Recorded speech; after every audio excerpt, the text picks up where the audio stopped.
सब बन जाएगा। हो सकता है थ्योरी समझ में ना आए तो क्वेश्चन से थ्योरी समझ में आ जाती है। क्या कहता है हमारे को, ये कहता है कि अगर भाई तो हमारे पास में एन डिस्टिंक्ट चीजें हैं जो कि पहचानी जाती हैं, अलग अलग हैं, तो इसमें पहली जो वर्ड है जिस पे गौर करना है वो डिस्टिंक्ट है। Taken any number of things, any number of things including nothing. माने हो सकता है हम एन चीजों में से कुछ भी सिलेक्ट ना करें, तो उसके तरीके एन सी जीरो। अगर हम एन में से एक सिलेक्ट करते हैं उसके तरीके n C one, two select करते हैं एन सी टू, तीन करते हैं एन सी थ्री, बढ़ते बढ़ते एन सी एन। सही है। ये जो है ये हमारे टोटल नंबर ऑफ वेज है of selecting at least one thing, selecting any number of things, any number of things, इसका मतलब इंक्लूडिंग नथिंग। हो सकता है सिलेक्ट भी करें ना भी करें, तो अगर देखा जाए total number of ways will be two to the power n, और यही छोटी सी बात अपन सबसे पहले लिख लेते हैं, राइट। तो अगर भाई देखो किसी ने क्वेश्चन में ये कह दिया एनी नंबर ऑफ थिंग्स, इसका मतलब हम हो सकता है चुने, हो सकता है ना चुने, तो सिलेक्शन नॉट सिलेक्शन। ठीक है। अच्छा, अब इसमें क्या है, ये जो NC1 के पीछे का हिस्सा है ना, ये जो दिखा आपको, इसमें हमने कम से कम एक ऑब्जेक्ट तो चुना। इसको बोलते हैं, इस पोर्शन को बोलते हैं एटलीस्ट वन का selection, selecting at least one. At least one का मतलब कम से कम एक तो चुना ही चुना। तो अगर भाई देखो किसी ने बोला कि कम से कम एक तो चुना ही चुना, तो हम क्या करेंगे, ये जो NC0 उसको उधर भेज देंगे। कैसे? ऐसे देखो, अब देखो किसी ने कहा total number of ways of selecting at least one thing out of n distinct thing, तो मेरा क्या तरीका होगा, मैं बात करूंगा किसकी, NC1 से लेकर के NC2 फिर NC3, तीन जनों को चुनना, या लेकर के NCN तक चुनेंगे, और आंसर कितना हो जाएगा, 2 to the power n minus NC0 बोले तो 2 to the power n minus 1। तो अब हमारे पास में दो बातें स्पष्ट हो गई, डिस्टिंक्ट थिंग होगी पहली बात, एंड डिस्टिंक्ट। अगर एंड डिस्टिंक्ट थिंग हो गई तो उससे दो बातें समझ में आती हैं, या तो सिलेक्टिंग एनीथिंग है ना, माने सिलेक्ट भी कर सकते हैं सिलेक्शन, या सिलेक्टिंग नथिंग, और सिलेक्टिंग एटलीस्ट वन। अगर ऐसा हो गया तो answer will be 2 to the power n, और कम से कम अगर किसी ने बोला एटलीस्ट वन तो सिलेक्ट करना ही है, तो हमारा आंसर होगा एटलीस्ट वन के केस में 2 to the power n minus 1, right. तो ये दो बातें बिल्कुल ध्यान रखने की जो हमने अभी तक पढ़ी, और उसका वैल्यू हमारे को याद रखना है। हो सकता है धीरे धीरे चीजें जमती चली जाएंगी, देखना आपको स्ट्राइक करने लग जाएंगी कि अच्छा इसका ये मतलब है भाई। ठीक है, अब तो हुआ डिस्टिंक्ट के बारे में बात। अब बात करते हैं हम लोग दूसरे टाइटल पे। क्या दूसरा टाइटल, जब हमारे पास में सब चीजें अलाइक हो, डिस्टिंक्ट कुछ भी ना हो। तो दूसरा केस क्या है, जब हमारे पास सब चीजें आइडेंटिकल है। आइडेंटिकल के केस में क्या है, जैसे मान लो ये मेरे पास 5 एप्पल है, बहुत ध्यान से सुनना, 5 एप्पल है, तो 5 एप्पल में से अगर मुझे किसी ने कहा मेरे को एक एप्पल चुन दो, या एक एप्पल सिलेक्ट कीजिए, तो मेरे को पता है सारे एप्पल एक जैसे हैं। अगर सारे एप्पल एक जैसे हैं तो दिमाग क्या कहता है, जो दिमाग कहता है वही PNC बोलेगा।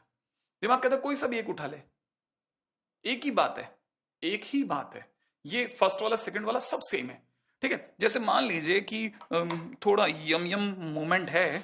ठीक है, मान लीजिए किसी ने कहा कि ये कुछ चॉकलेट्स हैं, देख के अच्छा नहीं लग रहा लगता है। ठीक है, तो थोड़ा और अच्छे से दिखाता हूँ। ठीक है, आवाज करके दिखा सकता, खोल के खा के दिखा सकता, तो वो भी कर लेता।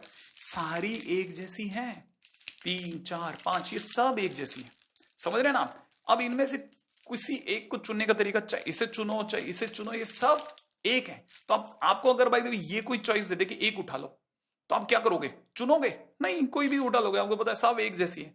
अच्छा, किसी ने कहा नहीं नहीं चलो दो उठा लो, ठीक है, तो ये दो उठाओगे, या ये दो उठाओगे, या ये दो उठाओगे, आपको पता है सब एक जैसी हैं, तो आप दो को चुनने का भी एक ही तरीका दिमाग कहेगा, और एक को चुनने का भी एक ही तरीका कहेगा कि कोई सी भी दो उठा ले, कोई सी भी तीन उठा ले। कोई सी भी तीन का मतलब होता है एक ही बात है, दिस थ्री और that three, makes no difference. तो जब डिफरेंस ही क्रिएट नहीं हो रहा तो हमारा दिमाग हमें क्या कहेगा, एक ही तरीका है। और ये बात अगर आपको स्ट्राइक करेगी कि अलाइक चीजों में, सिमिलर चीजों में, आइडेंटिकल चीजों में, एक चीज को या दो चीज को या तीन चीज को या पांच चीज को चुनने का एक ही तरीका होता है, तो बस आपको सब समझ में आ गया। कैसे, जरा देखिएगा।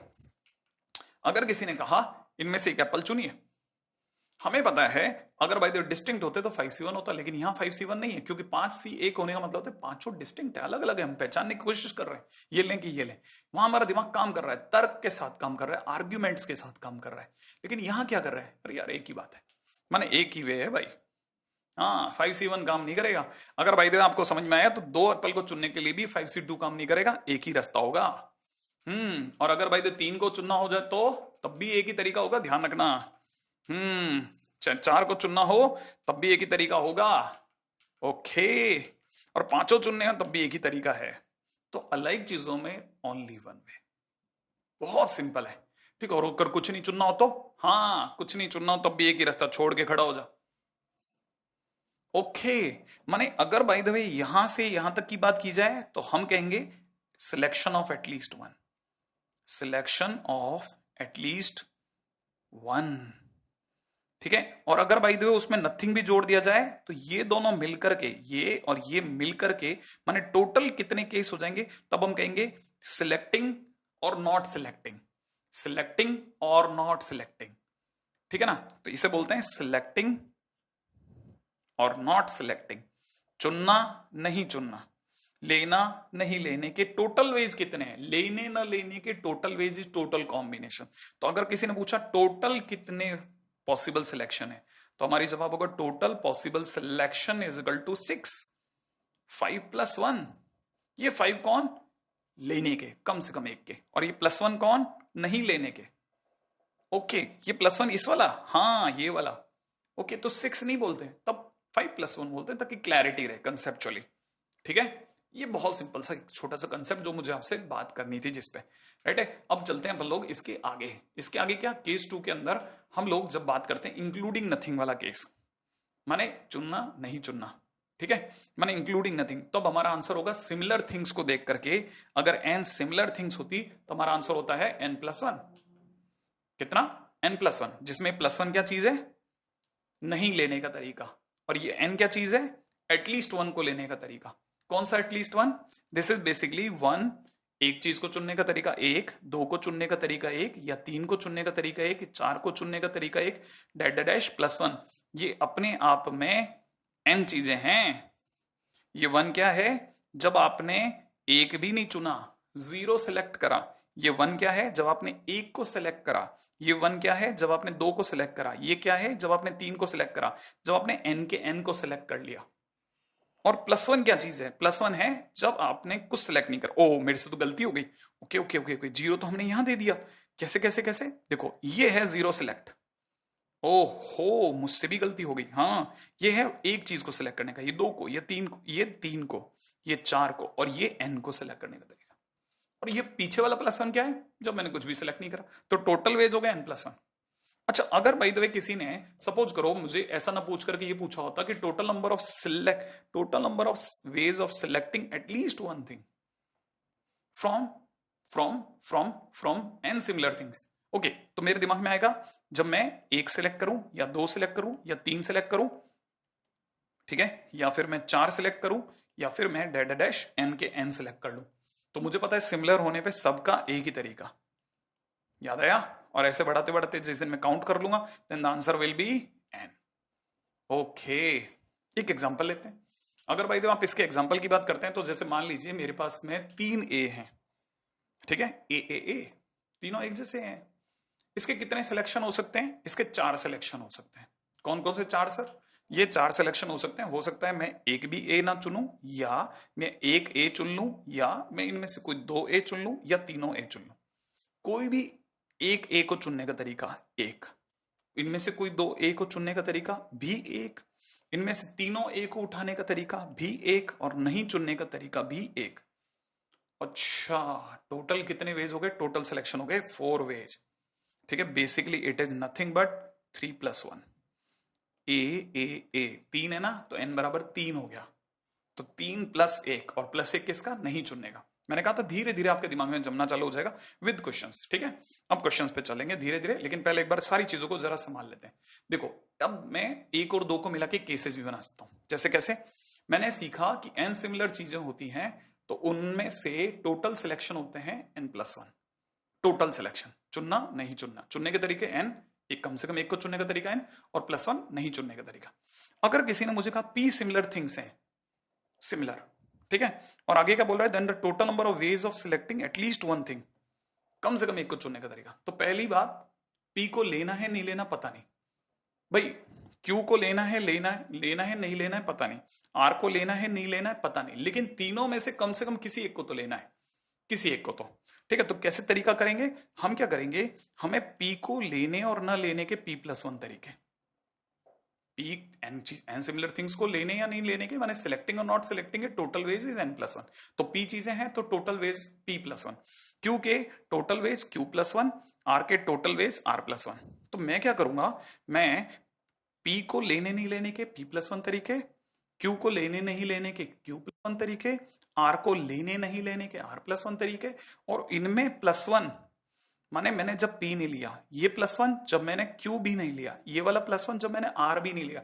हो सकता है बाई चांस तीनों का एक केस ऐसा भी हो सकता है जब मैंने तीनों नहीं लिए, तो क्या होगा, मेरे हाथ से तीनों छूट जाएंगे, जबकि क्वेश्चन वाले ने कहा कम से कम एक तो लाना ही लाना। तो वो जो एक तरीका है वो एक केस में माइनस कर देता हूं। ये वो है, ये वो case when we selected none of P, Q और R टाइप, जब हमने इनमें से किसी को भी नहीं चुना। ओके, ऐसा भी होता है। हाँ, आगे सुनिएगा, और भी बड़ी इंटरेस्टिंग सी बातें, ठीक है। उम्मीद है ये थोड़ा थोड़ा धीरे धीरे क्लिक करेगा। अब अपन चलते हैं अगले पॉइंट की ओर, अगले क्वेश्चन की ओर। 10 बल्ब हैं, हर कोई अपने आप में इंडिपेंडेंटली जल सकता है, कितने तरीके से रूम में रोशनी की जा सकती है। ओके, ये 10 बल्ब हैं। देखिए, रोशनी तो एक बल्ब के जलने से भी हो जाती है, अगर सारे बल्ब नहीं जल रहे तो रोशनी नहीं होगी। तो एक बल्ब के जलने के तरीके 10C1, भाई 10 में से कोई भी एक बटन चुनो, ऑन कर दो, या 2 भी जलाओगे तब भी रोशनी होगी, इल्यूमिनेट होगा। 10 में से 3 चुनोगे तब भी इल्यूमिनेट होगा, और 10 के 10 चुन लोगे तब भी इल्यूमिनेट होगा। तो फाइनली आंसर हो जाएगा 2⁻10 -1। कौन सा -1? 10C0 वाला। तो उम्मीद है अगर भाई दो किसी ने तरीके पूछे तो हमारे को पता होगा कि हमारे टोटल वेज होंगे वो 2⁻10 -10C0 बोले तो 2⁻10 -1 हो गया। इतने तरीके से रोशनी की जाती है ना। ये तो वो बहुत सिंपल सा क्वेश्चन। अब चलते हैं एक और क्वेश्चन के ऊपर, मतलब अगले क्वेश्चन के ऊपर। मैंने कहा था जैसे जैसे क्वेश्चन में आप आगे बढ़ते जाएंगे ना, आपको अपने आप अपने रास्ते खुलते हुए दिख जाएंगे। देखिए, पहला तरह का क्वेश्चन समझिएगा, जब मैं AQ बोल रहा हूं तो इसका मतलब 3 अलाइक हैं। जब मैं B² बोल रहा हूं तो इसका मतलब 2 अलाइक भी है। अलाइक अलाइक n और n+1 ऑफ फंडा। Then total number of ways of selecting at least one thing. At least one thing उसने ये क्लियर नहीं किया, ए को चुनना है या बी को चुनना है, लेकिन किसी को तो चुनना है। अच्छा, अगर 3 अलाइक ए हैं तो उनको चुनने और नहीं चुनने के टोटल वेज 3, याद है n अगर अलाइक n सिमिलर थिंग्स होती हैं तो उनको चुनने के टोटल तरीके n और +1 नहीं चुनने के तरीके। तो 3 अलाइक ए हैं तो उनको चुनने के टोटल तरीके 3 और +1 नहीं चुनने का तरीका। जब हमने ए नहीं चुना, टोटल तरीके चुनने और नहीं चुनने के, सिलेक्टिंग और नॉट सिलेक्टिंग के total number of veg 3+1। 2 alike भी हैं तो उनको चुनने नहीं चुनने के टोटल तरीके 2+1। इसमें पीछे जो +1 है ये आप समझने लग गए होंगे कि +1 का मतलब जब हमने ए नहीं चुना, इस +1 का मतलब ये बी नहीं चुना। लेकिन बाई चांस अगर ये भी नहीं चुना, फिर ये भी नहीं चुना, तो फिर कुछ नहीं चुना, ऐसा भी तो एक केस हो सकता है। उस एक केस को माइनस कर दीजिए, बहुत सिंपल, ठीक है। अगले क्वेश्चन में बात करते हैं, देखिएगा, ठीक है। क्वेश्चन में दे रखा है 5 अलाइक ए हैं, 4 अलाइक बी हैं, 3 अलाइक ऑरेंज है।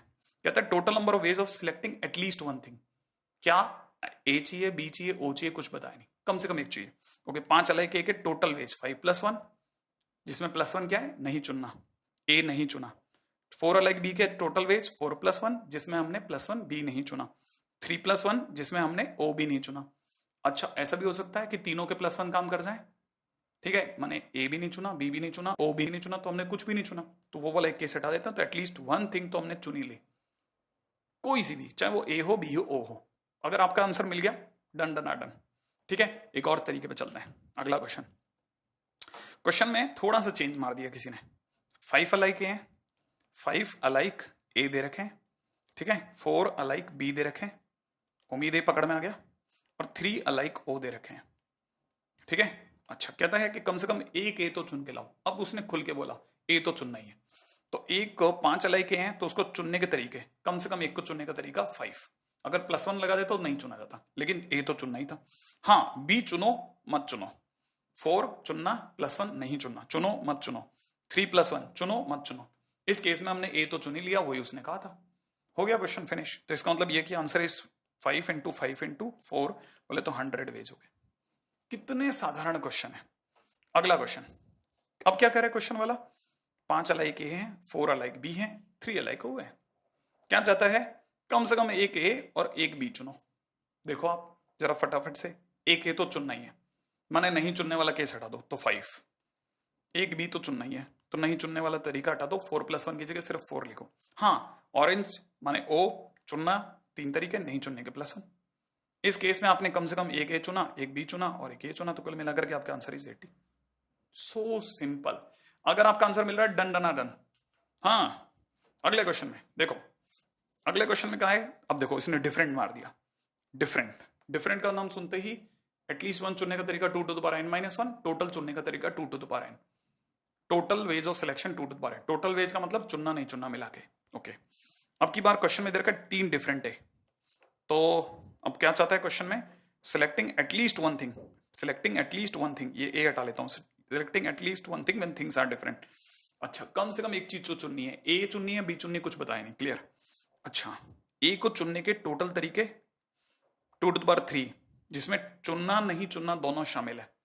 ठीक है, आप यूं भी समझ सकते हैं, एटलीस्ट 1 चीजें चुनने के तरीके 2 टू द पावर 3 - 1 और पीछे +1 नहीं चुनना, माने ए चुना नहीं चुना, एटलीस्ट 1 नहीं चुना। आगे सुनो, 2 डिफरेंट बी के चुनने के टोटल तरीके 2 टू द पावर 2 - 1, कम से कम एक बी चुना गया या +1 नहीं चुना गया। अब एक केस ऐसा है कि ये ए भी नहीं चुना जा रहा, ये वाला +1, और बी भी नहीं चुना जा रहा, ये वाला +1 मिल गए, तो उस केस में हम कुछ भी नहीं चुनेंगे, वो केस हटाने के लिए पीछे -1 कर दो। कभी तो ऐसा हो गया होगा। वैसे भी आप चाहो तो इन दोनों को कैंसिल आउट भी कर सकते हैं, तो answer is 2 to the power 5 - 1, that is 31 ways. बहुत क्लासिक चीज है। अब देखो डिफरेंट में थोड़ा झटका लगा होगा, कोई बात नहीं, अभी धीरे धीरे वो भी खत्म हो जाएगा। देखो क्वेश्चन में दे रखा है then the total number of ways of selecting at least one when things are different. साफ बोल दिया, सारी चीजें डिफरेंट है। ओके, कम से कम एक ए चुनना है, तो कम से कम एक ए चुनने के तरीके 2 to the power 5 - 1। Okay, B चुनो मत चुनो, चुनने के तरीके 2 टू द पावर 4 - 1 और पीछे +1 नहीं चुनने का तरीका। डिफरेंट है ना। अब ओ की बात करते हैं, 2 टू द पावर 3 - 1 चुनने के तरीके एटलीस्ट 1 को, और पीछे +1 नहीं चुनने के तरीके। अब ए चुनने था, ये तो हटा लो, ये भी कैंसिल आउट कर दो, तो finally 2 to the power 5 - 1 multiplied by 2 to the power 7, that's it, simple है। अगला क्वेश्चन, अगला क्वेश्चन क्या कहते हैं, 5 अलाइक एप्पल हैं, 5 डिफरेंट बनानास हैं, 3 डिफरेंट ऑरेंजेस हैं, total number of ways to select at least 1 fruit, कम से कम एक फ्रूट तो चुनना ही है। अलाइक एप्पल है तो चुनना नहीं चुनना, 5 + 1। डिफरेंट बनानास हैं, पांचों डिफरेंट है, तो 2 टू द पावर 5 - 1, कम से कम एक के चुनने का तरीका और पीछे +1 नहीं चुनना। 3 डिफरेंट ऑरेंजेस हैं, तो 2 टू द पावर 3 - 1, कम से कम एक ऑरेंज के चुनने का तरीका, पीछे +1 नहीं चुनने का तरीका। लेकिन अगर ये इसका भी +1 इसका भी +1 काम कर गया तो तकलीफ हो जाएगी। तो वो पीछे से -1 करवा दो, तो इट इज 6। तब तक ये दोनों कैंसिल आउट हो गए, ये भी दोनों कैंसिल आउट हो गए, 2 to the power 8 - 1, finally answer हो गया। अब अपन मिक्स करके खेलने लग गए चीजों को, और ये भी बहुत काम की चीज है। ठीक है, इस पे जो सबसे अच्छे क्वेश्चंस बनते हैं वो अपने आप में किसके होते हैं, वो सबसे अच्छे क्वेश्चंस होते हैं विद डिवाइजर प्रॉब्लम्स, उन पे भी आते हैं फटाफट। ठीक है, ग्रीन डाइस है, पांचों ग्रीन है, 5 डिफरेंट है, तो अच्छा मांग क्या रहा है, एटलीस्ट 1 डाइस। ओके, माने चुनना नहीं चुनना में से नहीं चुनने के तरीके हटा दोगे, तो 2 टू द पावर 5 - 1 ग्रीन चुनी, कम से कम एक, और पीछे +1 नहीं चुनी। 3 डिफरेंट रेड है, 2 टू द पावर 3 - 1, कम से कम एक चुनना और नहीं चुनना। 4 डिफरेंट ब्लूज हैं, 2 टू द पावर 4 - 1, कम से कम एक का चुनना और पीछे +1। ऐसा भी होता है कि तीनों का +1 काम कर जाए और हम एक भी नहीं चुन पाए, उसका -1 हटा दो, तो ये कैंसिल आउट कर दो, तो फाइनली आपका आंसर हो जाएगा 2 टू द पावर 8 और 12 - 1। क्या बात है। अगर आप में से किसी का भी क्वेश्चन बनते जा रहे तो मजा आ जाएगा। ठीक है, अगला, हाँ भाई, अगला टाइटल, अगला टाइटल क्या कहता है, वो कहता है डिवाइजर प्रॉब्लम्स। एक्चुअली में क्या है, डिवाइजर प्रॉब्लम को समझने के लिए अपन सबसे पहले एक बहुत ही बेसिक सी चीज समझते हैं, जिसको देख करके शायद आप में से कुछ लोग चीजों को क्लियरली पकड़ पाए। जैसे मान लीजिए किसी ने कहा कि 12 के कितने डिवाइजर हैं, तो हमारे को पता है 12 के डिवाइजर ये 6 लोग हैं, 1 2 3, मतलब किस किस से डिवाइज होता है, 1 से 2 से 3 से 4 से 6 से और 12 से। सही ना, ये तो हम मानते हैं। अच्छा, अगर किसी ने कहा कितने डिवाइजर है, तो हम गिन लेते हैं ना, 1 2 3 4 5 6, 6 डिवाइजर है, सही है ना, बिल्कुल 6 डिवाइजर हैं, कितने हो गए 6। अगर किसी ने कहा इनका सम कितना है भाई, तो हम गिन लेते हैं 3 और 3 6 और 4 10 और 6 16 और 6 28, 6 16 और 12 28, तो कुल मिलाकर के देखा जाए तो सम डिवाइजर कितना हो गया, 28 हो गया। तो इसका मतलब ये कि हम अगर बाय द वे ऐसे देखना चाहे तो बता सकते हैं, लेकिन अगर इसे कॉम्बिनेशन की रास्ते से देखा जाए तो कैसे होगा, तब इसके लिए क्या करना पड़ता है, इसमें प्राइम फैक्टराइजेशन करना पड़ता है। क्या करना पड़ता है, प्राइम फैक्टराइजेशन, सही है। तो प्राइम फैक्टराइजेशन करने पर हमें पता है 12 का मतलब हो गया 2 की पावर 2 और 3 की पावर 1, सही है। मतलब हमारे को ये तो समझ में आता है कि 12 जो है अपने आप में ये है। अच्छा, अब जरा डिवाइजर्स को देखो कैसे कैसे हंसते हैं। भाई देखिए 2 की पावर 2 और 3 की पावर 1 में 2 की पावर 0, 3 की पावर 0 का भाग लग सकता है, 1 का तो भाग किस में नहीं लग सकता। अगर मैं 2 की पावर 2 3 की पावर 1 में अगर बाय द वे मैं डिवाइड करना चाहूँ 2 की पावर 1 3 की पावर 0 का, सोच लो, तो कर ही सकता हूँ ना भाई, कट जाएगा ऊपर से, जिस जब भी पूरी तरह से चीजें कैंसिल हो जाए तो हो जाएगा। दूसरा क्या होता है, 2 की पावर 2 3 की पावर 1 में मैं 2 की पावर 2 और 3 की पावर 0 इसका भी भाग लगा सकता हूँ। 2 की पावर 2 3 की पावर 1 में मैं 2 की पावर 0 3 की पावर 1 इसका भी डिवाइड लगा सकता हूँ ना। माने मैं अगर देखा जाए तो दूसरी तरह से 2 की पावर 2 इंटू में 3 की पावर 1 में 2 की पावर 1 3 की पावर 1 का भी भाग लगा सकता हूँ। अच्छा, तो मतलब सोचने की बात है, देखो मैं क्या कर रहा हूँ, मैं कैसे सोच रहा हूँ कि मैं कैसे डिवाइड लगा रहा हूँ। या तो मैं 2 चुन रहा हूँ, देखो या तो मैं 2 चुन रहा हूँ एक बार, सही है, मेरे पास में ये 2 की पावर 2 का मतलब मेरे लिए 2,2 पड़े हैं, मेरे पास दो दो। हो सकता है मैं नहीं चुनूंगा तो 2 की पावर 0 गिन दूंगा। हो सकता है मैं 3 जो ये साथ में एक 3 पड़ा है 3 की पावर 1, ठीक है, हो सकता है मैं इसमें से किसी को ना चुनूं तो 3 की पावर 0 कह दूंगा। अगर मैंने एक 2 चुन लिया, मेरे पास दो दो 2 पड़े हैं, 2 अलाइक 2 है मेरे पास, तो उनमें से एक चुन लिया तो 2 की पावर 1 कह दूंगा। और 3 की पावर 0 का मतलब मैंने 3 नहीं चुना। 2 की पावर 2 का मतलब मैंने दोनों 2 उठा लिए, ये वाला 2 भी और ये वाला 2 भी। और 3 की पावर 0 का मतलब मैंने कुछ नहीं उठाया। इसका मतलब ये कि एक तरह से जो डिवाइजर होते हैं बेसिकली चुनाव ही तो होते हैं, सिलेक्शन ही तो होते हैं। या तो नहीं उठाओ, या एक उठाओ दूसरा वाला मत उठाओ, या इसके दो उठा लो इसका एक उठा लो। तो हम जितने तरीके से ये सिलेक्शंस कर सकते हैं टोटल, ठीक है, इसमें 2 की पावर 0 का मतलब हमने नहीं भी उठाया, माने सिलेक्शन का मतलब टोटल सिलेक्शन, टोटल सिलेक्शन माने नथिंग भी, वो भी चलेगा, ठीक है। तो जितने तरीके से मैं सिलेक्ट कर पाऊंगा उतने मेरे डिवाइसर हो जाएंगे, और ये बेसिक कंसेप्ट है। और इसका यूज गजब किया गया साहब, जैसे अपन जो ये 1 2 3 से लेकर के जो लिखते हैं ना, ये बेसिकली नथिंग बट, आप गौर से देखिए मैंने सारे 2 2 के और 3 के कॉम्बिनेशन ले लिए, सारे ले लिए। आप ध्यान से देखो, मैंने सारे कॉम्बिनेशंस लिए हैं, सही है ना। तो अगर किसी ने मेरे से पूछा कि नंबर ऑफ डिवाइजर कितने होते हैं अगर पीएनसी से निकालना हो, तो मैं क्या करूंगा, जितने तरीके से आप 2 को चुन सकते हैं, टोटल कॉम्बिनेशंस, जितने तरीके से चुन सकते हैं नहीं चुन सकते की मल्टीप्लाई, जितने तरीके से आप 3 चुन सकते हैं नहीं चुन सकते से कर दो मल्टीप्लाई करना, माने फिर पहले 2 को चुनने के टोटल तरीके, नहीं चुनने नहीं चुनने के टोटल तरीके, और फिर 3 को चुनने नहीं चुनने के टोटल तरीके, आप ढूंढ लो, आपके पास में आंसर आ जाएगा। कैसे, देखो हमें पता है दोनों अलाइक 2 थे, दो अलाइक 2 थे, उसके टोटल वेज कितने हैं चुनने नहीं चुनने के, 2 + 1। अच्छा, और 3 के एक ही 3 था, तो एक अलाइक 3 का मतलब हो गया 1 + 1, और यही हमारा टोटल वेज हो गया। क्या है मतलब 6। मतलब अगर हम उससे कोई नंबर ऑफ डिवाइजर पूछे तो बस आप तो प्राइम फैक्टराइजेशन कर लो और उसकी डिग्री के हिसाब से जोड़ लो। अभी बताता हूं कैसे। जैसे मैं इसको अगर भाई थोड़ा और अगर उठ पटंग तरीके से चलाऊं, तो मुझे पता है कि अगर भाई 12 को मैं 2 की पावर x और 3 की पावर y बोल देता किसी तरीके से, तो किसी ने अगर मेरे से नंबर ऑफ डिवाइजर पूछा तो मैं x + 1 और y + 1 कर देता। ठीक है, क्वेश्चन के दौरान और क्लैरिटी के साथ बात करूंगा इसके ऊपर। अगर किसी ने मुझसे सम ऑफ डिवाइजर पूछा होता तो मैं यही कर रहा होता, भाई सारे के सारे डिवाइजर ऐसे ही थे। अगर मेरे से सम ऑफ डिवाइजर पूछा तो ये कर रहा होता। ये लिखो या ये लाइन लिखो, एक ही बात है। आप देखिए मल्टीप्लाई करके, इसकी इससे मल्टीप्लाई करेंगे ये आ जाएगा, इसकी जिस दिन इससे मल्टीप्लाई करेंगे 2 की पावर 0 3 की पावर 1 की, तो ये आ जाएगा। तो आपको पता चलेगा ये बेसिकली जो फर्स्ट लाइन लिखी है वो बेसिकली सेकंड लाइन है। और ये क्या चीज है, ये तो जीपी है। हाँ ये तो जीपी है, ये कितनी, ये भी जीपी है। ये कितने टर्म की जीपी है, 3 टर्म्स की। ये कितने जीपी है, 2 टर्म्स की।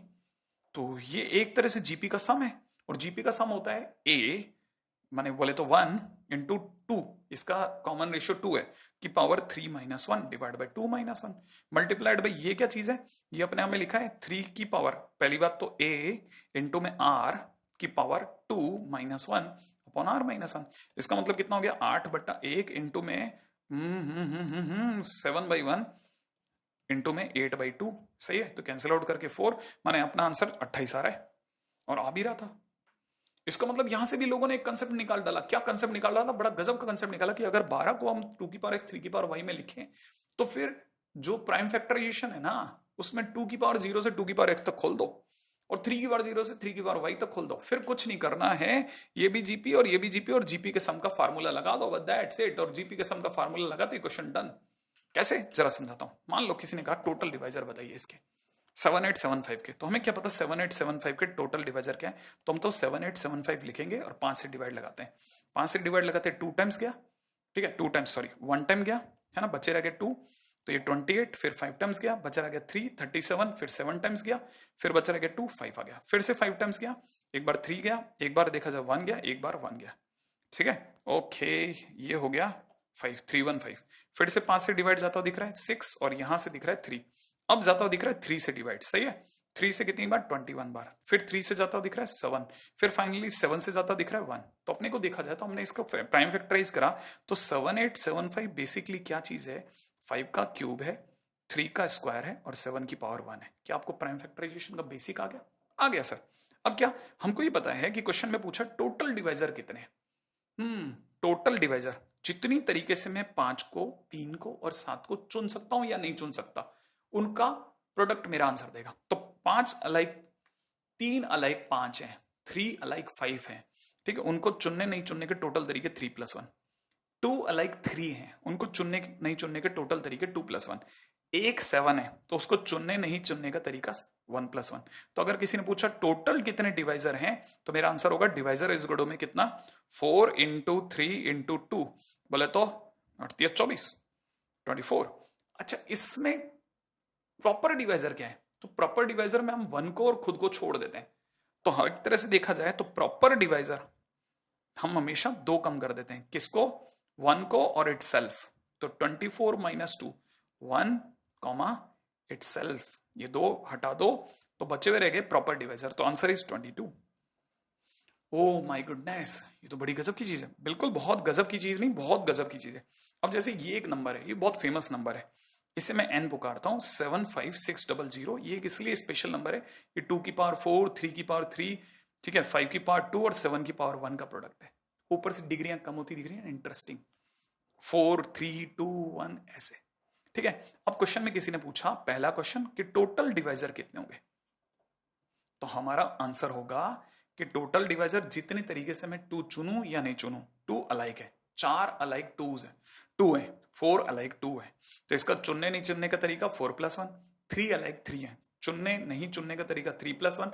2 अलाइक 5 है, चुनने नहीं चुनने का तरीका 2+1 एंड इट इज 1+1। तो फाइनली अगर देखा जाए तो 5 इंटू 4 20 इंटू 3 60 इंटू 2 बोले तो 120। अब किसी ने दूसरा क्वेश्चन दाग दिया कि नहीं साहब प्रॉपर डिवाइजर बताइए, तो मैंने क्या बताया था अभी कि प्रॉपर डिवाइजर बोले तो 120 में से 2 कम कर दो, कौन से? खुद को और 1 को, तो आंसर इज 118। अब किसी ने तीसरा क्वेश्चन कहा कि नहीं साहब इवन डिवाइजर लाओ। इवन डिवाइजर का मतलब, इवन डिवाइजर मतलब 2 टू द पावर 0 नहीं चलेगा। सही है, okay sir 2 to the power 0 आ कर रहा था, माने आपको कम से कम एक को तो लेना ही पड़ेगा। माने ये जो +1 आपने किया था ना, कहां किया सर? ये देखो ना, ये +1 दिखा, ये यहां देखो, यहां तीर के जस्ट पास 4+1। इसमें आपने +1 करते टाइम पे ये बोल दिया था कि चुनना नहीं चुनना, ये +1 2 को नहीं लेने का तरीका था। नहीं, अब तो लेना पड़ेगा क्योंकि इवन में 2 तो होना ही चाहिए। ओके, तो इसका मतलब टोटल डिवाइजर में 4 तो लेना ही है। माने ये 4 कौन कौन से केसेस हैं? 2 की पावर 1, 2 की पावर 2, 2 की पावर 3, 2 की पावर 4, इन चारों केसेस को लिया। ठीक है, और बाकी 3 को लीजिए मत लीजिए, 5 को लीजिए मत लीजिए, 7 को लीजिए मत लीजिए। ऑडियो ऑन रखना, बड़े ध्यान से समझ में आएगा। ठीक है, तो अगर टोटल डिवाइजर की बात करी जाए तो 16 इंटू 3 48, 48 इंटू 2 96 इवन डिवाइजर हो गए। अब आते हैं चौथे क्वेश्चन की तरफ। चौथा कहता है ऑड डिवाइजर बताइए साहब। ऑड डिवाइजर, ओके, अगर किसी ने कहा ऑड डिवाइजर इसका मतलब ये कि 2 नहीं चलेगा सर। ओके, 2 नहीं चलेगा, बाकी 3 तो चलेगा, बिल्कुल 3 तो लाना ही है। ओके, तो इसका मतलब ये कि 2 नहीं चलेगा तो उसका 1, 2 की पावर 0 का एक ही केस। और अगर देखा जाए 3 चलेगा, बिल्कुल चलेगा, नहीं चलेगा दोनों तरफ, ठीक है। और यहां से देखा जाए तो अगला 2+1, अगला 1+1, बहुत सिंपल है ना, मस्त सा काम। तो अपनी तरफ से ये भी किया जाता है, डुएबल है मतलब। हाँ भाई, अब जैसे अगले क्वेश्चन की तरफ बढ़ते हैं। अगला क्वेश्चन क्या कहता है, इसी क्वेश्चन के अंदर अगला क्वेश्चन कह रहा है कि कितने ऐसे डिवाइजर हैं जो 35 से डिविजिबल है। 35 का मतलब समझिएगा, 35 का मतलब 5 की पावर 1 और 7 की पावर 1। 5 की पावर 1 तो मिनिमम चाहिए चाहिए, 5 की पावर 0 नहीं चलेगा। कैसे कैसे, जैसे आपको पता है कि इसका मतलब है 2 की पावर 4, 3 की पावर 3, 5 की पावर 2, 7 की पावर 1। सही है। हमें 5 की पावर 0 नहीं चाहिए। समझना कौन सा, जब हम लेंगे टोटल डिवाइजर तो 2 आए नहीं आए चलेगा, 4+1, 3 आए ना आए चलेगा, 3+1। लेकिन अगर हमने ये इसको जब लिखेंगे तो 2+1 लिखेंगे, वो +1 का मतलब होता है 5 नहीं आए। ना ना ना, 5 तो लाना ही है, 5 की पावर 1 तो चाहिए चाहिए। तो इसका मतलब ये कि ये इसके +2 चलेगा, +1 हटाओ। ये +2 का मतलब क्या है, ये 2 का मतलब है हमने वो केस उठा लिया जिसमें 5 की पावर 1 भी था और 5 की पावर 2 भी था, ये दो उठाए। ठीक है, ये दो केस हैं। अच्छा, और फिर 7 की पावर 1 में अगर इसको देखते तो हम 1+1 लिखते, ये जो पीछे का +1 है इसका मतलब हमने 7 नहीं लिया, 7 की पावर 0 ले लिया। लेकिन यहां वाले केस में हमको 1 लेना है, 1 का मतलब 7 की पावर 1 चलेगा और +1 नहीं चलेगा। तो फाइनली अगर देखा जाए तो कितने ऐसे डिवाइजर हैं जो 35 से डिविजिबल हैं, उसका आंसर हो जाएगा 5 × 4 × 2, कहने का मतलब 40। शायद 12 से और आसानी से चीजों को क्लिक कर जाएं। 12 का मतलब होता है 2 की पावर 2 × 3 की पावर 1। सही है।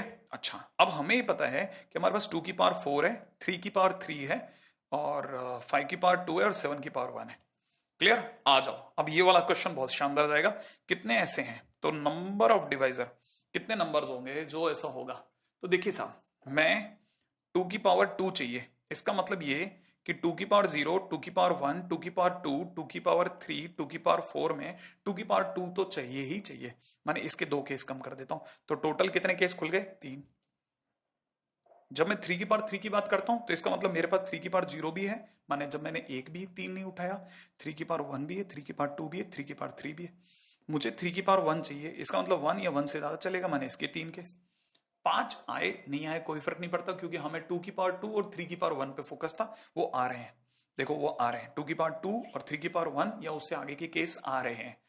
ठीक है, मैंने अब नंबर 12 से डिविजिबल हो चला है, 5 के केस से कोई फर्क नहीं पड़ता, इसलिए 2+1 और 7 के लिए 1+1।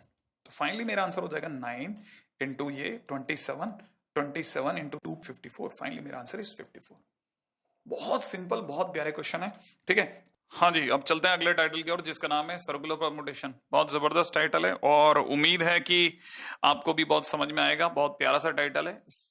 एक्चुअली में क्या है, सर्कुलर परमुटेशन में हम जो नाम से क्लियर है, परमुटेशन मतलब अरेंजमेंट। अब तो इतना समझ में आने लगे होगे कि अरेंजमेंट, हम क्या है सर्कल पे चीजों को अरेंज करना चाह रहे हैं। तो अभी तक किस पे करते थे, अभी तक लाइन पे करते थे या फिर ऐसे ही ओपन में कर लेते थे। लेकिन ओपन में अरेंजमेंट के क्वेश्चंस हमारे पास बहुत कम है, तो हमारे पास में मेजर लिया तो लाइन पे अरेंजमेंट के क्वेश्चंस हैं। और अब एक नया टाइटल चालू है जिसमें हम चीजों को सर्कल पे अरेंज करेंगे। क्या फर्क है दोनों में, दोनों में जो फर्क है उसको समझने के लिए पहले बेसिक पे जाना पड़ेगा। अगर मान लीजिए जैसे 6 लोग हैं एक रो में बैठे हुए, ठीक है, उनके लिए स्पेसेस बना देते हैं अपन लोग। अब अगर बाय द वे जैसे ये 6 लोग हैं और ये अगर बाय द वे रोज में बैठे हुए हैं, तो अपने को अगर बाय द वे इनको एक रो में बैठाना है, तो पहले जगह को भरने के तरीके तो सबको पता ही है। जैसे मान लो मेरे को पहले आदमी को बैठाना है तो मेरे पास 6 चॉइसेस है। सही है। अगर बाय द वे क्योंकि हर स्लॉट एक दूसरे से डिफरेंट है, तो अगर बाय द देखा जाए तो इसको भरने के मेरे पास में 6 रास्ते हैं, मैंने 6 चॉइसेस है, मैंने 6 वेज में मैं बैठाता हूँ पहले आदमी को।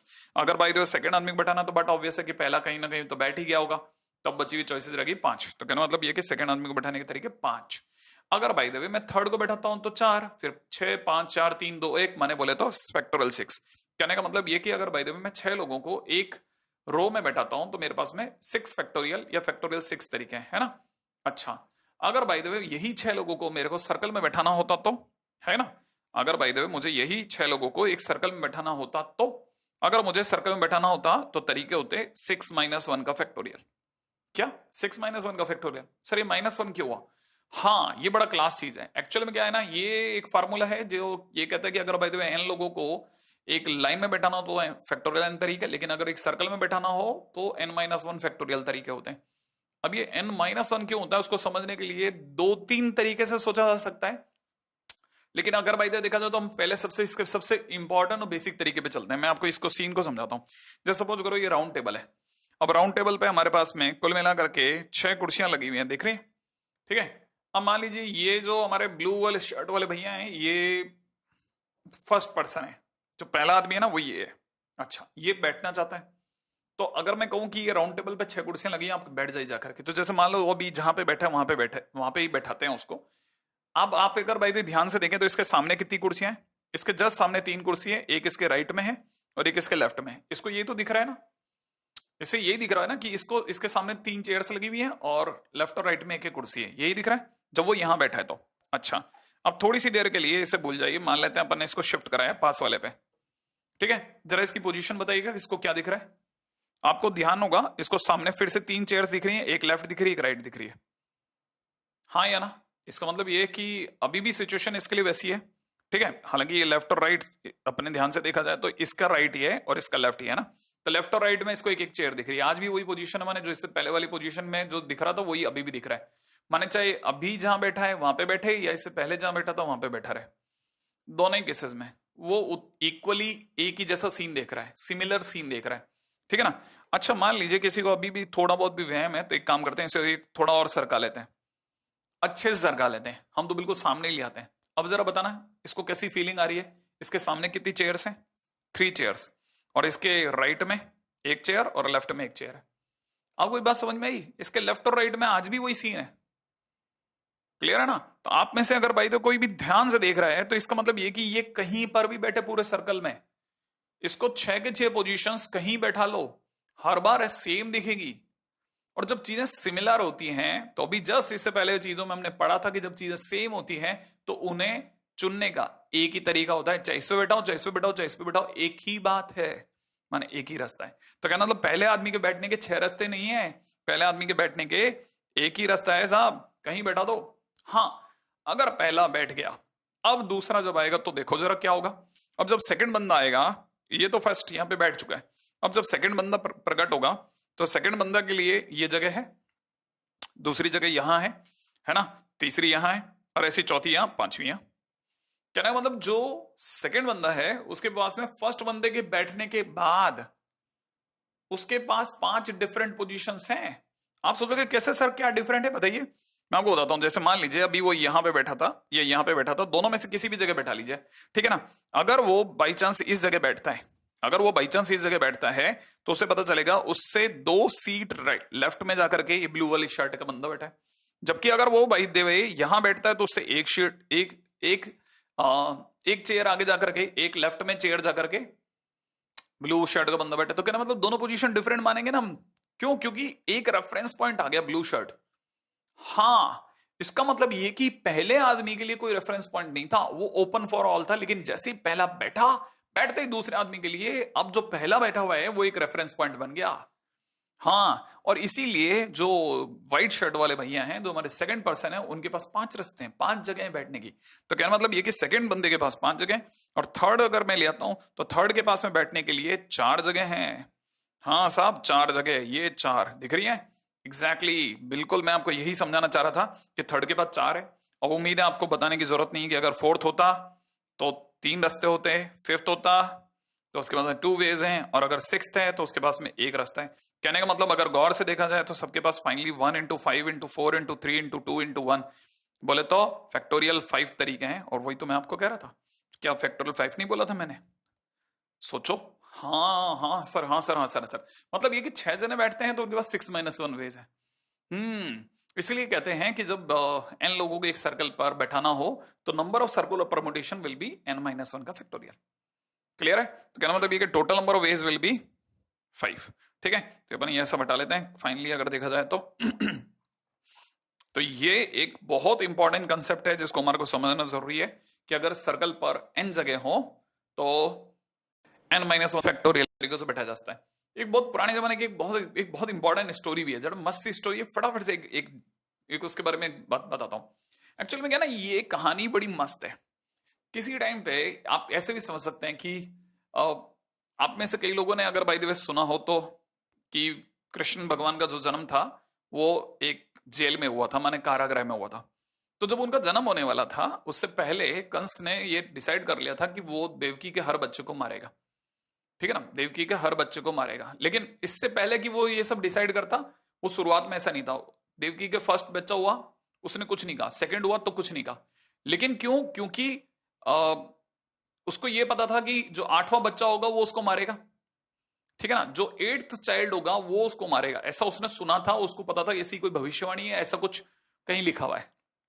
तो फाइनली इसके लिए लेकर के एक बहुत शानदार स्टोरी है जो कि इस जगह पे आकर के बड़ी फिट होती है। नारद जो एक करेक्टर है बहुत इंपॉर्टेंट, वो एक्चुअल में क्या है, वो थोड़ा इधर की उधर करने वाले लोगों में से माने जाते हैं। और उन्होंने आकर के कंस को जेल में ही पकड़ लिया। वो जेल में अपनी बहन से मिलने जाया करता था और अपने बच्चों को, जो उसके बच्चे हैं, उनको प्यार दुलार किया करता था, क्योंकि उसे पता था कि 8th बच्चा जो होगा उसको मारेगा, तब तक बाकी बच्चों के साथ को वो कुछ नहीं कहेगा। तो ये तो बहुत आसान सी जिंदगी जी रहा था वो। अब थोड़ी मुश्किल करने के लिए नारद ने उसके पास में जाकर के उसे जेल में मुलाकात करी, और जेल में बस गेट के बाहर ही मिला तो वहां उसने कहा कि मैं तो 8 जो बच्चा होगा उसको मारूंगा। तो इसका लिए उन्होंने एक बड़े शानदार से एक कंसेप्ट दिया। उन्होंने नारायण नारायण करते थे, तो नारायण नारायण करते हुए ऐसे अपना हाथ जेल की दीवार पे रखा, ठीक है, और जेल की दीवार मतलब जहां पे थी तो वहां पर पत्थर पर एक ऐसा राउंड सा एक सर्कल बना हुआ था, और उस पर इस तरह के फ्लावर्स बने हुए थे। समझ रहे? फ्लावर बीड्स, आप समझ रहे हैं, इस तरह के फ्लावर बीड्स बने हुए थे। तो ऐसे फ्लावर बीड्स बने हुए थे, और उन्होंने ऐसे ही मजे लेने के लिए, शायद मेरा जहां तक ख्याल है वो भी थोड़े बहुत पढ़े लिखे होंगे आप लोगों की तरह से, मजे लेने के लिए उन्होंने बड़ी शानदार काम किया। उन्होंने कहा कि कंस एक बात बताओ, ये जो फ्लावर आपको दिख रहा है पत्थर पे बना हुआ, इनमें 8वां पत्ता कौन सा है? इनमें 8वां पत्ता कौन सा है, जरा फूल में गिन के बताना, कौन सा पत्ता 8वां है? तो कंस भी फंस गया। क्यों? क्योंकि कंस ये तुरंत समझ गया कि नारद ये पूछना चाहते हैं कि 8वां कौन सा है, लेकिन 8वां डिसाइड करने के लिए तो पहला पता होना चाहिए। जब फर्स्ट आप इसे गिनोगे तो उसके बाद 8वां ये होगा। लेकिन अगर किसी ने अगर फर्स्ट इसे गिन दिया तो 8th नंबर पे ये आएगा। इसका मतलब 8th कौन सा है? Nobody knows. और यहां करके बड़ी शानदार सी कहानी चालू हुई, और यहां करके आप में से कई लोग अब समझ गए होंगे कि हमेशा अगर बाय द वे लोगों को बैठाना है तो पहला बैठेगा, वहां से रेफरेंस काउंटिंग चालू होगी। तो पहला तो काउंटिंग में चला गया, समझ रहे हैं, पहला तो बैठने में चला गया, क्योंकि उसके पास ओपन वेज थे। ओके मेरा दाना कहना है, कई आप में से कई लोग समझ गए होंगे कि मैं क्या कहना चाहता हूं, कि first makes for the reference, ठीक है। तो कहना मतलब जो पहला है वो तो सिर्फ रेफरेंस के काम में ही चला जाता है। एनीवे आगे बढ़ते हैं अपने मस्ती बातों को छोड़ करके। नोट, देखिए एक बहुत छोटी छोटी चीजें हैं जिनके ऊपर हमारी बातें सुननी जरूरी है। पॉइंट ये कहता है कि अगर बाय द वे ये जैसे एन पॉइंट्स हैं, ठीक है, तो एन पॉइंट्स को अगर by the way linear arrangements में लेते हैं, ठीक है अगर बाय द वे हम लोग लिखते हैं, if the positional places are marked then the circular arrangement can be treated as linear arrangement। इसका मतलब ये होता है कि अगर कोई आपको नंबर वाइज लिख के दे दे, नंबर वाइज लिख के दे दे, तब इन एन चीजों को सर्कल पर जमाने के तरीके, ठीक है ना, अगर बाय द वे कोई पोजीशन इनकी मार्क कर दे तो सर्कल पर जमाने के तरीके फैक्टोरियल n-1 नहीं होते। इन दैट केस फिर ये फैक्टोरियल n ही होते हैं, ठीक है ना। तो अगर मार्किंग नहीं हुई है तो ही सर्कुलर परमुटेशन का फंडा काम करता है, ठीक है। लेकिन अगर मार्क हो गए तो सर्कुलर परमुटेशन का फंडा काम नहीं करता। ये कैसे होगा ये मैं आपको क्वेश्चन के दौरान बताऊंगा, ठीक है। चलो अब ये सुना आगे, अगला सेकेंड इंपॉर्टेंट पॉइंट। अगर बाय द वे चीजों को अलटने पलटने से, माने फ्लिप करने से उनके अंदर कोई फर्क नहीं पता चलता, ठीक है, जिसे हम कहते हैं एंटी क्लॉकवाइज और क्लॉकवाइज अरेंजमेंट इज सेम। माने आप चीजों को लेफ्ट एंटी क्लॉकवाइज जाकर देखो या क्लॉकवाइज जाकर के देखो, अगर ये दोनों ही तरीके से बिल्कुल एक जैसा अरेंजमेंट दिखता हो तो अब हम कहते हैं कि एन चीजों को सर्कल पे जमाने के तरीके फैक्टोरियल n-1 डिवाइड बाई 2 हो जाते हैं। सही है ना। तो ये दूसरा एक इंपॉर्टेंट पॉइंट है जो ध्यान रखना है, ठीक है। ये वाकई भी बहुत इंपॉर्टेंट है, इस पे काफी क्वेश्चंस भी बनते हैं। अगले पॉइंट के ऊपर बात करते हैं। जैसे याद रखना, अब किन जगहों पे एंटी क्लॉकवाइज और क्लॉकवाइज अरेंजमेंट सेम होते हैं? माला का केस हो, माने गार्लैंड का केस हो, या फिर नेकलेस के क्वेश्चन हो, आंख बंद करके तुरंत फैक्टोरियल n-1 डिवाइड बाई 2 कर देना, ठीक है। अगला पॉइंट बहुत छोटा बहुत काम का पॉइंट। तो अभी अपने को ये पता चल गया कि इन चीजों को सर्कल में जमाने के तरीके फैक्टोरियल n माइनस वन। अगर by the way anti clockwise और क्लॉकवाइज सेम हो तो factorial n minus one by two. और अगर बाय द वे गार्लैंड का कोई भी क्वेश्चन हो तब भी हम लोग एंटी क्लॉकवाइज और क्लॉकवाइज सेम मानेंगे, in that case factorial n minus one two होगा। ठीक है, आगे बढ़ते हैं नेक्स्ट पॉइंट। ठीक है, अगला पॉइंट क्या कहता है? अगला पॉइंट ये कहता है कि अगर बाय द वे किसी ने कह दिया कि हम n में से n चीजों को जमाना ही नहीं चाहते सर्कल पे, हम तो n में से r चीजों को ही जमाना चाहते हैं, तो कितने तरीके से जमा सकते हैं? तो हम कहेंगे कि पहले आप n में से r चीजें चुनिए तो उसका बेस हो जाएगा NCR, फिर r चीजों को सर्कल पे जमाने का तरीका फैक्टोरियल r माइनस वन होगा। सही है, तो उम्मीद है ये बात भी आपको पकड़ में आ रही होगी कि फैक्टोरियल r माइनस वन अगर बाय द वे n चीजों में से r चीजों को लेकर के सर्कल पे जमाना हो तो ऐसे जमाएंगे। राइट है, अच्छा और यही अगर sir bye the way r चीजों को जमाते समय एंटी क्लॉकवाइज और क्लॉकवाइज सेम हो जाए तो तब क्या करेंगे? तब वही पहले n में से r चीजें जमाएंगे, r चीजें चुनेंगे, सॉरी n में से r चीजें सेलेक्ट करेंगे, फिर r चीजों को सर्कल पे जमाने के तरीके factorial r minus one divide by two हो जाएंगे। कब? जब एंटी क्लॉकवाइज और क्लॉकवाइज मिक्स नो डिफरेंस। ठीक है, अच्छा तो ये तो मेरा जानने के लिए बहुत छोटी छोटी चीजें, एक बार जाने से पहले आगे फर्दर आगे बढ़ने से पहले एक बार सारी चीजों को दोबारा से रिवाइज करवा दूं। देखिए सर्कल में सर्कुलर परमुटेशन में हमारे पास दो तरह के क्वेश्चन होंगे। पहला, जब हम n के n ऑब्जेक्ट उठा लें, अगर n के n ऑब्जेक्ट उठाते हैं तो भी दो केस होंगे, जब एंटी क्लॉकवाइज और क्लॉकवाइज सेम ना हो। अगर एंटी क्लॉकवाइज और क्लॉकवाइज अरेंजमेंट सेम ना हो तब हम कहते हैं फैक्टोरियल n माइनस वन तरीके से आप उन्हें अरेंज कर सकते हैं। अगर एंटी क्लॉकवाइज और क्लॉकवाइज सेम हो तो factorial n minus one divide by two तरीके से अरेंज कर सकते हैं। अब दूसरे तरीके के क्वेश्चन क्या हो सकते हैं? जब वो ये कहे कि आप n ऑब्जेक्ट्स के ऑब्जेक्ट्स जो हैं वो ना लें, उनमें से r चुन लें, तो फिर एंटी क्लॉकवाइज और क्लॉकवाइज के केस में फिर से दो बातें होंगी। कौन कौन सी दो बातें होंगी? पहले आप n में से r चुनेंगे, फिर r चीजों को रखने के तरीके सर्कल पे फैक्टोरियल r माइनस वन होंगे। ठीक है, यही अगर by the way anti clockwise और क्लॉकवाइज अगर सेम हो जाए तो फिर n में से r चीजें चुनेंगे और फिर r चीजों को सर्कल पे रखने के तरीके factorial r minus one by two होंगे। ठीक है, बहुत सिंपल सी बात है, बहुत लंबी चौड़ी बात है नहीं। ठीक है, अगला पॉइंट। ठीक है, अच्छा नेक्स्ट, मेरा जानना ख्याल है यहां तक हम लोग बार बार बहुत बार एक जैसी चीजों को कर चुके हैं। ठीक है, अच्छा अगर बाय द वे हम लोगों को n चीजों को जमाना है तो n चीजों को जमाने के तरीके है ना सर्कल में इस तरह से, तो number of circular permutation for the n distinct object is this. ठीक है, आगे बढ़ते हैं नेक्स्ट। हाँ भाई, क्या कहता है? The number of ways in which 5 boys and 4 girls can be seated around A round table, seated at a round table. 5 लड़के हैं, 4 लड़कियों को एक राउंड टेबल पे बैठाना है।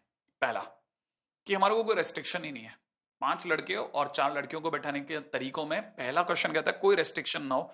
फिर क्या? फिर तो हमारे लिए ये 9 पीपल है, एक तरह से 9 पीपल जैसा है, और 9 पीपल को अरेंज करने का तरीका n माइनस वन फैक्टोरियल, बोले तो 8 फैक्टोरियल, क्वेश्चन फिनिश।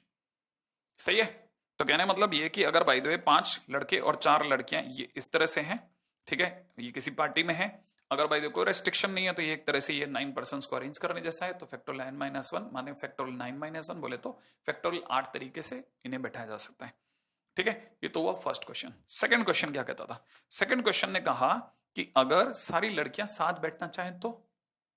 अच्छा, अगर सारी लड़कियां साथ बैठना चाहें तो एक काम करते हैं, सारी लड़कियों को साथ बैठा देते हैं, उनको साथ बैठा दिया है ना।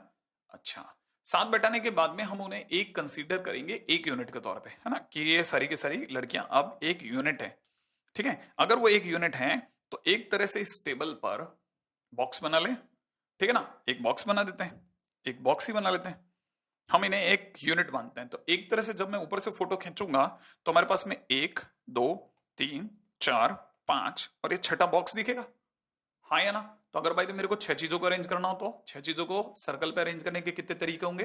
हाँ, सर्कल पे 6 चीजों को अरेंज करने के तरीके 6 माइनस वन फैक्टोरियल होंगे, है ना। अच्छा, अब ये 6 चीजें मैं अरेंज कर चुका हूं, किसी एक जगह पे जाकर रख देते हैं कि भाई यहां रुक जाओ तुम। जैसे ही रखेंगे, अब क्या है, ये बॉक्स में भी कितने लोग हैं? ये बॉक्स में ऑलरेडी 4 लड़कियां हैं, 4 लड़कियां भी तो आपस में अंदर अंदर रोटेट होंगी। अगर 4 लड़कियां आपस में अंदर अंदर रोटेट होंगी तो कितने तरीके से रोटेट होंगी? 4 फैक्टोरियल तरीके से, है ना, क्योंकि तो वो तो बॉक्स में रोटेट हो रही है, बॉक्स में अपनी जगह बदल रही है, इसलिए वहां पे 4 माइनस वन नहीं लगेगा, 4 माइनस वन तो सर्कल पे लगेगा। तो सर्कल के हिसाब से तो अरेंजमेंट हो ही गया। अब बॉक्स के अंदर का जो अरेंजमेंट है वो फैक्टोरियल 4 तरीके से, क्योंकि 4 लोग 4 अपनी पोजीशन 4 जगह पे बदल रहे हैं, राइट है। तो जैसे ही मैंने बोला 4 लोग 4 जगहों पे पोजीशन बदल रहे हैं तो एक तरह से मार्किंग हो गई, और मार्किंग होते ही सर्कल खत्म। और यही बात मैंने आपको बोली थी कि मैं आगे जाके क्वेश्चन के दौरान बताऊंगा कि जब आप मार्क कर देते हो किसी की पोजीशन, प्लेस कुछ किसी की पोजीशन मार्क कर देते हो, तब सर्कुलर अरेंजमेंट काम नहीं करता। ठीक है, एनीवे और आगे बढ़ेंगे तो और अच्छे से जवाब आएगा। ठीक है, तो फिलहाल अपने को पता है कि 6 यूनिट को अगर अरेंज करना है तो उसके तरीके फैक्टोरियल 5, और 4 लड़कियों को आपस में अरेंज करने के तरीके फैक्टोरियल 4। तो फाइनली अगर देखा जाए तो हमारे पास में required number of ways are factorial 5 into factorial 4। Clear है? ओके, है ना? आगे बढ़ जाए। ठीक है, बहुत सिंपल है, बहुत सिंपल क्वेश्चन है। तो सारी लड़कियां साथ में बैठे उसके तरीके देते हैं। ठीक, आगे बढ़ते हैं। नेक्स्ट,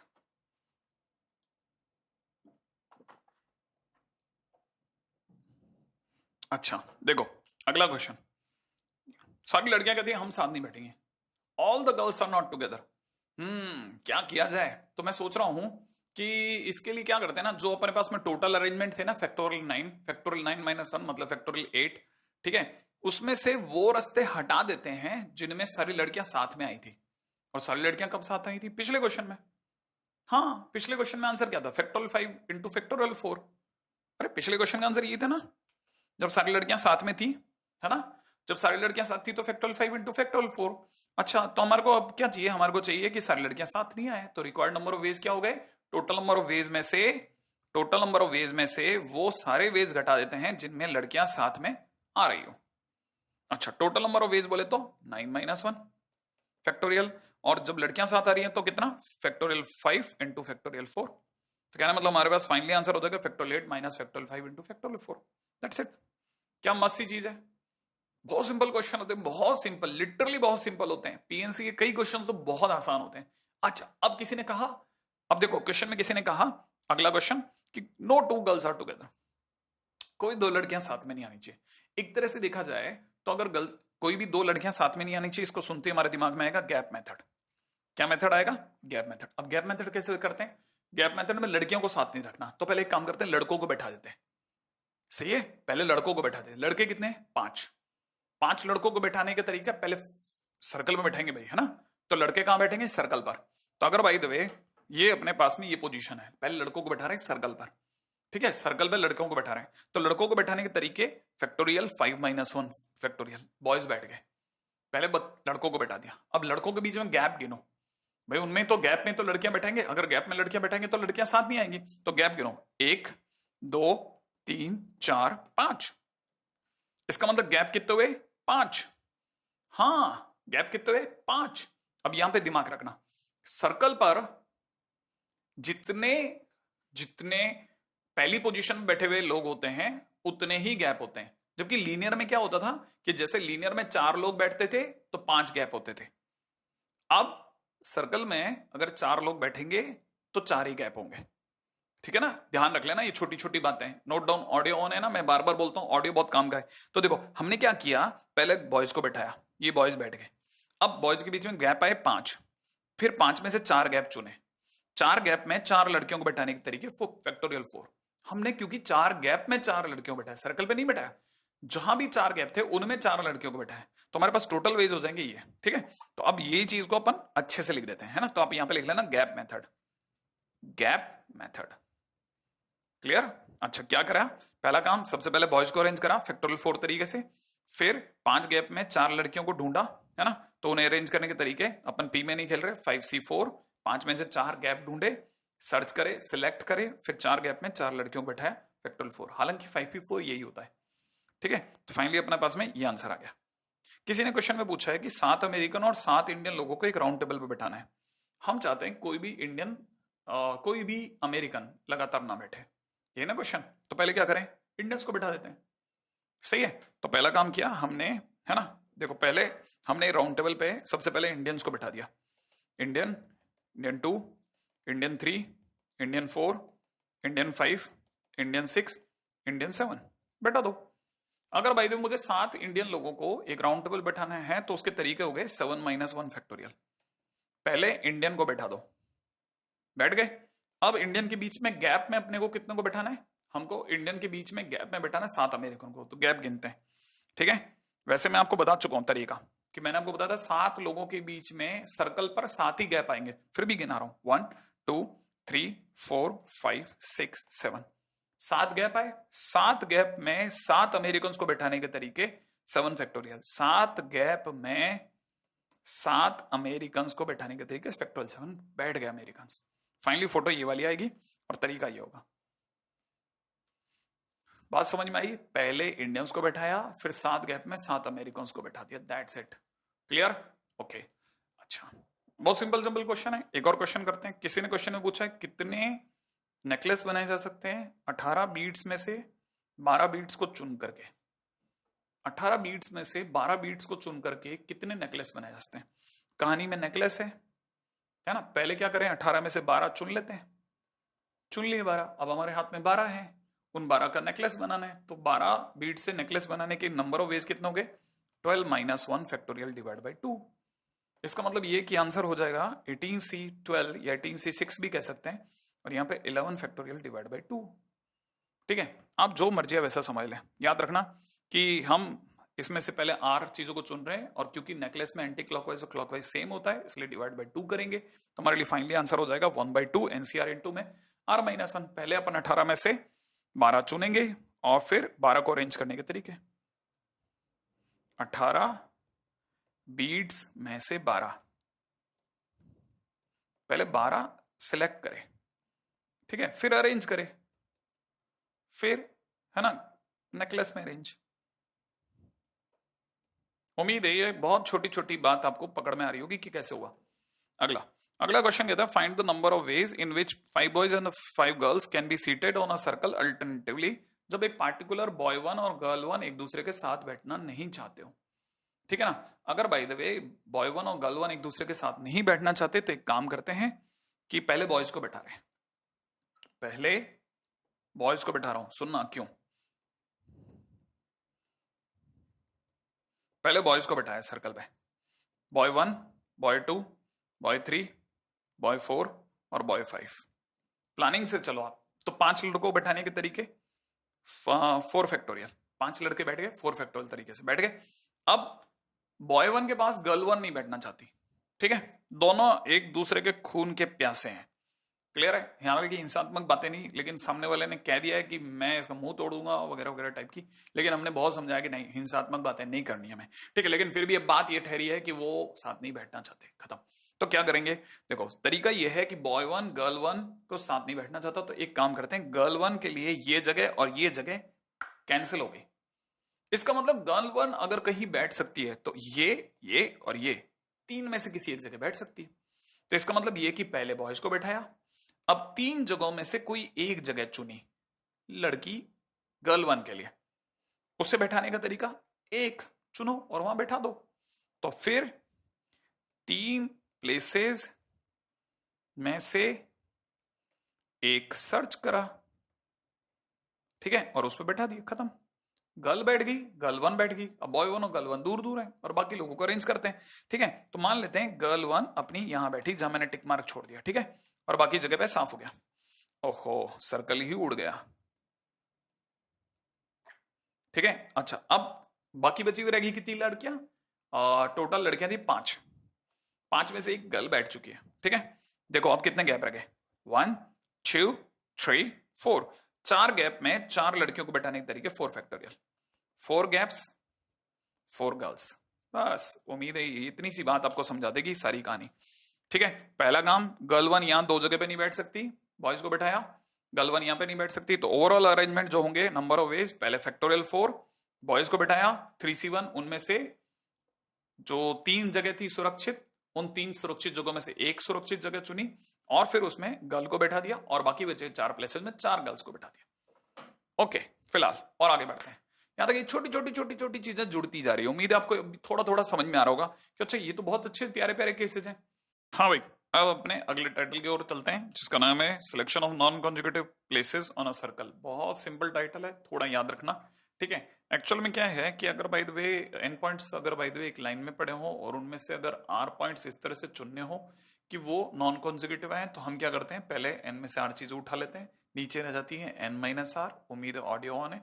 एन में से आर चीजें उठा लेते हैं, नीचे रह जाती है एन माइनस आर, तो उनमें गैप होते हैं एन माइनस आर प्लस 1। हमने ऐसे मानते हैं कि अगर ये हमने जो 8 चीजें उठाई हैं वो गैप में से हैं तो ये नॉन कॉन्जुगेटिव होंगी। इसका मतलब ये कितने गैप में से हो सकती है? नीचे कितने गैप थे? n minus r plus 1। तो इसका मतलब अगर कोई भी स्ट्रेट लाइन में खड़ा है और उसे n में से r चीजें अगर बाय द वे अल्टरनेट या फिर नॉन कॉन्जुगेटिव उठानी है तो वो ने इस गैप में से उठाए तो ज्यादा बढ़िया है।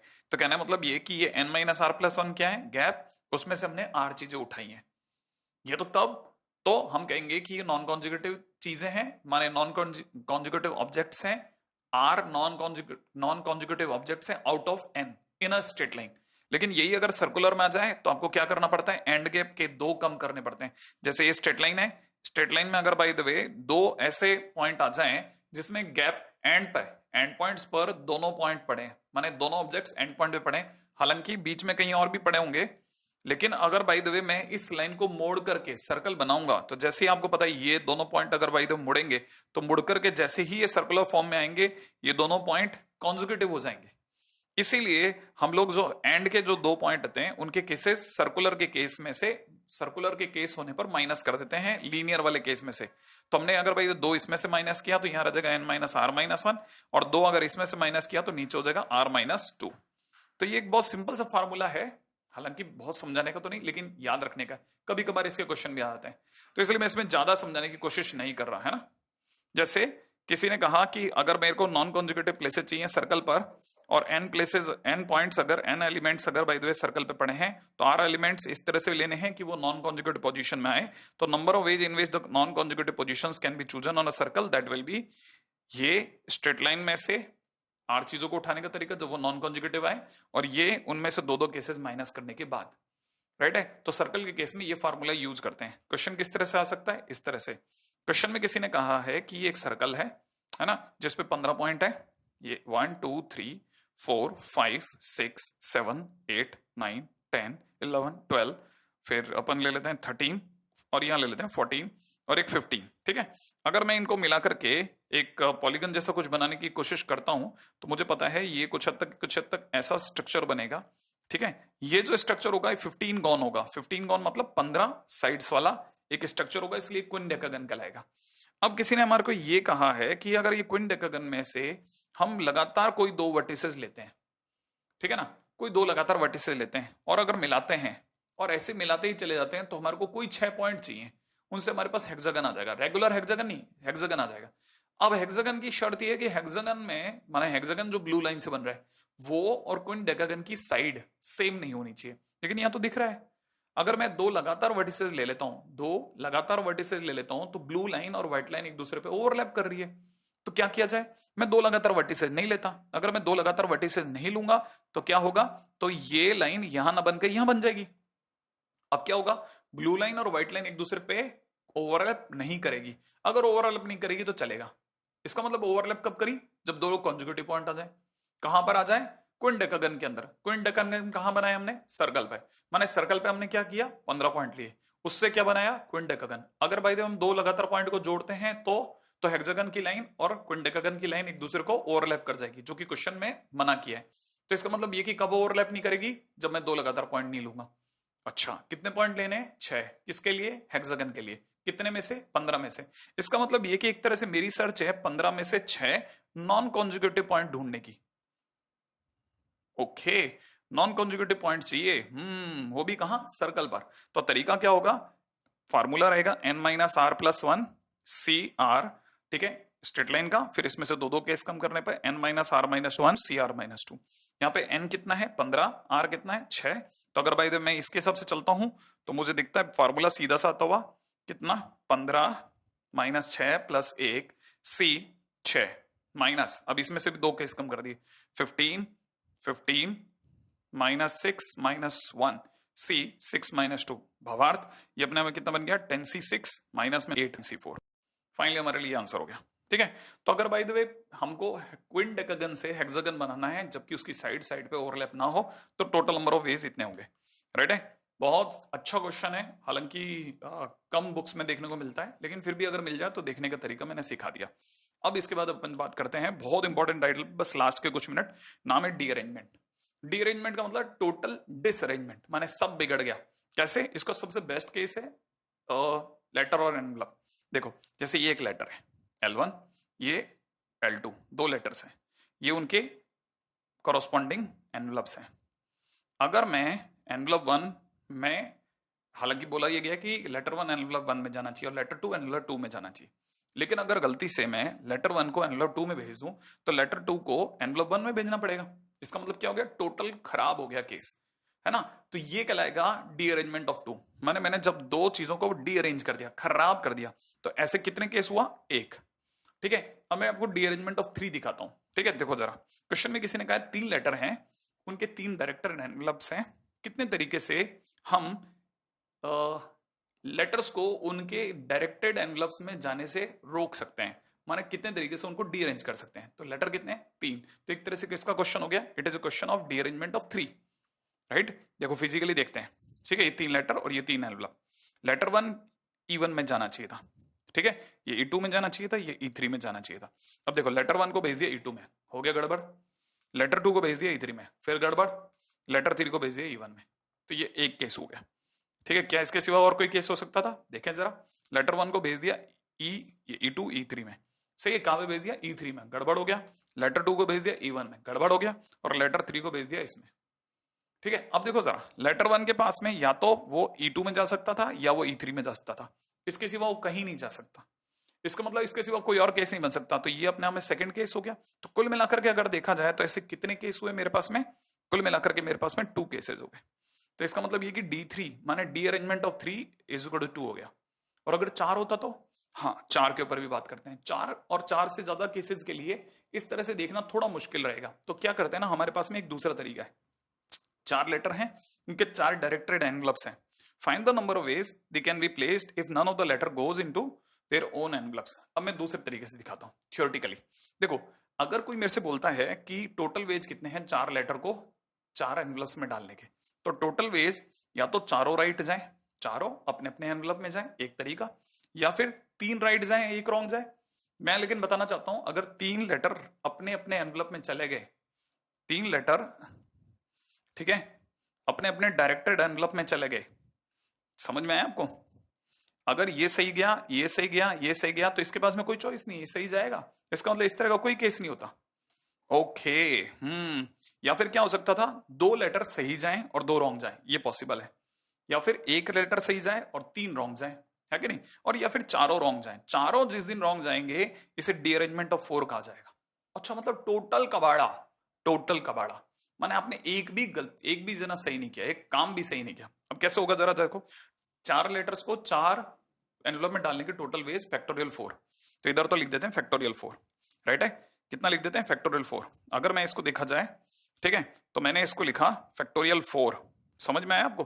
देखो इधर लिख देते हैं फैक्टोरियल 4, हाँ ये तो अलग ही जाए जा रहा है। तो देखो चारों राइट जाने का एक ही तरीका है, चारों राइट जाने का एक ही तरीका है, और 3 राइट एक रॉन्ग जाने का एक भी तरीका नहीं है। अच्छा, अब जरा इधर देखिएगा, 2 राइट जाएं और 2 रॉन्ग जाएं। पहले एक काम करते हैं, 4 लेटर है, 4 एनवेलप है, तो पहले अपन 2 राइट किसको भेजना है, पहले 2 को या लास्ट के 2 को या किनारे वाले 2 को। तो अपन क्या करते हैं, 4 में से पहले 2 चुन लेते हैं, 4 में से कोई 2 चुन लेते हैं जिन्हें सही भेजने का एक ही तरीका है। ठीक है, अब 2 तो गलत भेजने ना, तो जैसे ही आपने 2 को गलत भेजा, इट इज डीअरेंजमेंट ऑफ 2 हो गया। और डीअरेंजमेंट ऑफ 2 मैंने कितना बताया था, 1 वे, तो मल्टीप्लाइड बाई 1, सही है। और माने प्लस, एक राइट भेजें और 3 रॉन्ग भेजें। देखो एक राइट जिसे सही भेजना है, पहले तो 4 में से एक चुनो, उसको सही भेजने का तरीका एक, और तीनों रॉन्ग भेजने का मतलब डीअरेंजमेंट ऑफ 3। और डीअरेंजमेंट ऑफ 3 इससे पहले मैंने जस्ट पहले दिखाए थे, उसके 2 केसेस बने थे। और ये कितना है, ये D4, यही तो मैं सर्च कर रहा हूं। और ये सब मिलाकर के कितने बन जाएंगे, ये सब मिलाकर के बन जाएंगे 4 फैक्टोरियल, क्योंकि 4 एनवेलप्स को 4 लेटर को 4 एनवेलप में डालने के तरीके फैक्टोरियल 4। और यही बात अपने को यहां मिलेगी, राइट है। मैं अपनी वाली खूबसूरत राइटिंग हटा देता हूं, ठीक है, और फाइनली इट इज इतना 4C1 टू इतना। अब ये चीज हमारे को पता चल गई कि factorial 4 is equal to 1 plus 0 plus 4C2 into इतना प्लस ये, और ये इसका मतलब D4।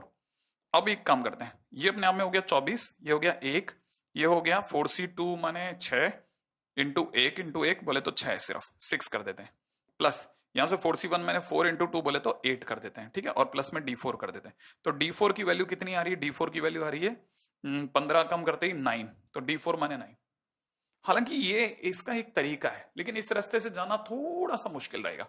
इसकी जगह पर हमारे पास एक फार्मूला है डीअरेंजमेंट ऑफ एन थिंग्स का, n factorial minus n factorial upon 1 factorial, ठीक है, प्लस है ना n factorial upon 2 factorial minus n factorial upon 3 factorial plus n factorial upon 4 factorial minus n factorial upon 5 factorial and so on, जब तक नीचे n factorial ना आ जाए। जैसे यही क्वेश्चन अगर बाय द वे मुझसे आपने फार्मूले से कराया होता तो मैं बोलता डी अरेंजमेंट ऑफ 4, ठीक है, पहले 4 फैक्टोरियल माइनस 4 फैक्टोरियल अपॉन 1, ठीक है, प्लस फिर 4 फैक्टोरियल अपॉन 2 फैक्टोरियल बोले तो 2, फिर 4 फैक्टोरियल अपॉन 3 फैक्टोरियल बोले तो 6, फिर प्लस 4 फैक्टोरियल अपॉन 4 फैक्टोरियल, और फिर मैं आगे नहीं जाता, ठीक है। ये दोनों वैसे ही कट गए। अच्छा, ये 4 फैक्टोरियल माने 24, 24 बटा 2, 24 कॉमन ही ले लो, अंदर से रह जाएगा 1/2, ऐसे ही नहीं कैंसिल आउट करना ज्यादा आसान लग रहा है मेरे को। तो ये हो गया 12, ये हो गया 24 के हिसाब से 4, और ये हो गया 1, तो फाइनली मेरे पास आंसर आ रहा है 9, और यही मैंने आपको बताया था। तो आप चाहें तो फार्मूले से भी कर सकते हैं। समझ में आया?